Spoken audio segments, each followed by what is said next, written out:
Это программа «Энергия». Здравствуйте! Мы рассказываем о людях, для которых энергия – это работа и товар, особенно востребованный в эти осенние промозглые дни. Уже с первых чисел месяца осень поспешила нам всем напомнить о том, что живем мы хоть в южной, но все-таки Якутии. Тепла не хватало катастрофически. На солнце надежды не было никакой. Оставалось уповать на энергетиков. И в конце концов новый отопительный сезон пришел. По истечении первой недели сентября в районной администрации было подписано соответствующее постановление. И с 8 числа в городе Нерюнгри и поселках батареи начали подавать признаки жизни. Кстати, это всего на 5 дней раньше, чем в прошлом году. Что касается энергетиков, то они все свои обязательства, связанные с подготовкой к зиме, выполнили. Провели капитальные текущие ремонты оборудования теплосетей, организовали учебные тренировки для персонала, а теперь продолжают накапливать запасы топлива.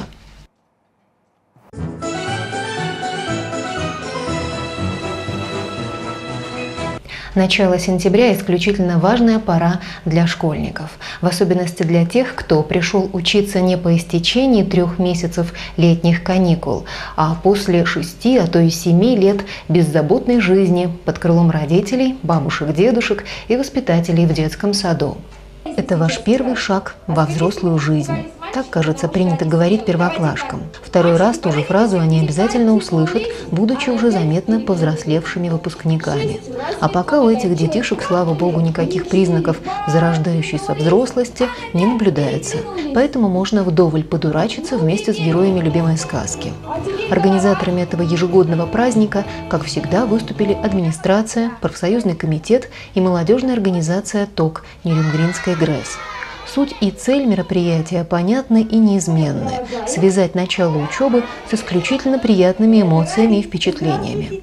А вот сценарий и место его проведения каждый год разные. Нынче праздник состоялся в театре «Актера и куклы».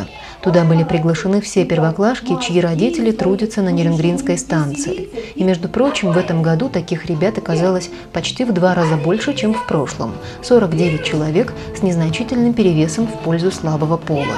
Жаль, что не все приехали. Было интересно. Сначала новобранцы посмотрели спектакль «Кот в сапогах». Ну а после долгого сидения в зрительном зале на одном месте им представилась возможность вдоволь порезвиться.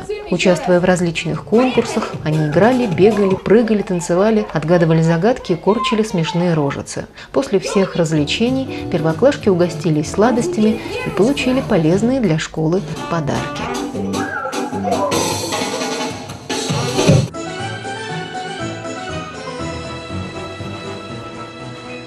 С самого первого выхода в эфир нашей программы мы условно посвятили ее не энергетике как таковой, а людям, занятым в этой отрасли.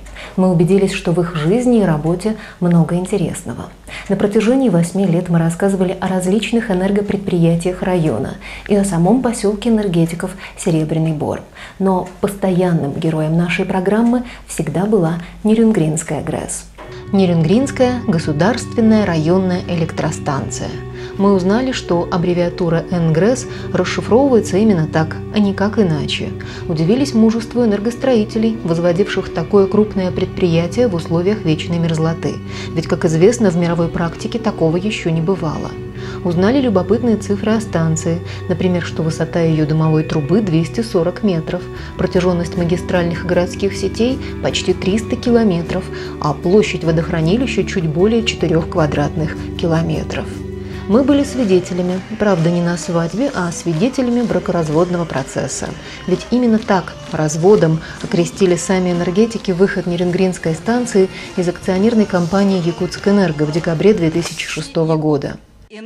А уже с 1 января нового 2007 предприятие вошло в состав открытого акционерного общества «Дальневосточная генерирующая компания», город Хабаровск, в качестве филиала.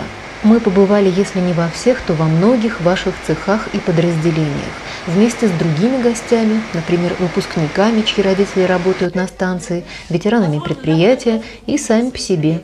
Не раз мы посещали музей истории, машинный зал, котлотурбинный цех, в общем, самые, если так можно выразиться, живописные места предприятия. И каждый раз мы поражались этому невообразимому количеству кнопок и рычажков, а главное тому, что есть люди, которые в этом пространстве чувствуют себя как рыба в воде, и для них цифры на многочисленных экранах и приборах что-то значат. Нам они говорят только об одном, что сотрудники станции – настоящие специалисты в своем деле. Помимо цехов мы часто были и в вашем актовом зале. Так он выглядел до 2008 года, а вот он уже свежий после ремонта, стал как будто больше и принимает очередное мероприятие – конкурс водителей по случаю их профессионального праздника. Надо отметить, что эта сцена никогда не простаивала, а зал не пустовал.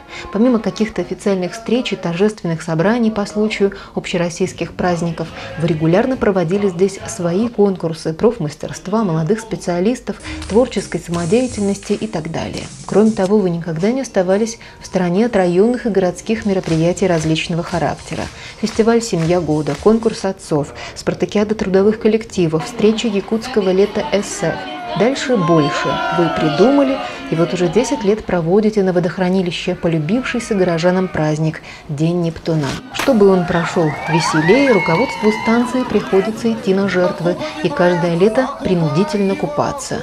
Мы убедились, ничто так не радует публику, как подмоченная репутация первых лиц.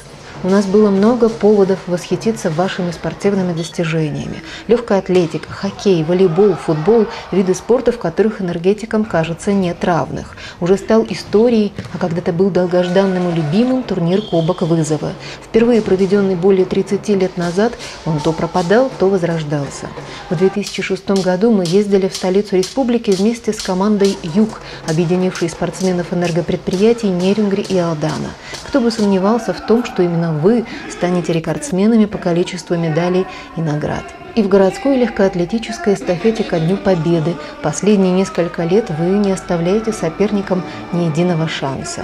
Но даже если бы не было этих замечательных наград, сам факт такого отношения к своему здоровью вызывает восхищение.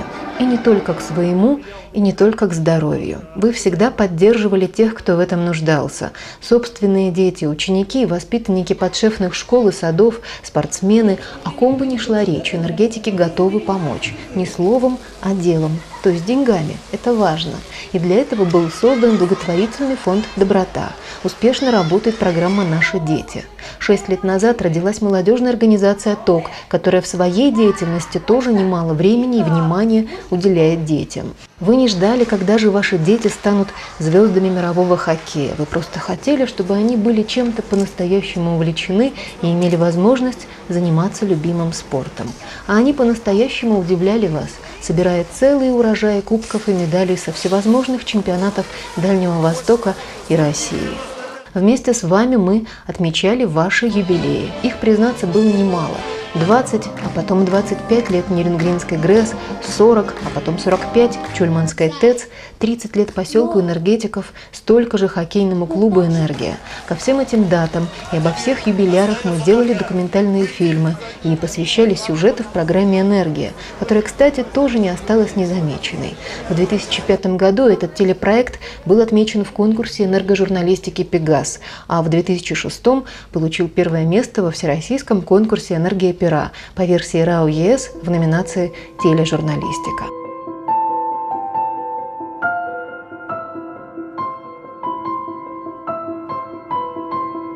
Пожалуй, нельзя объять необъятного, но, кажется, я только что попыталась это опровергнуть, уместив 8-летнюю историю сотрудничества с Нерюнгринской ГРЭС в один сюжет.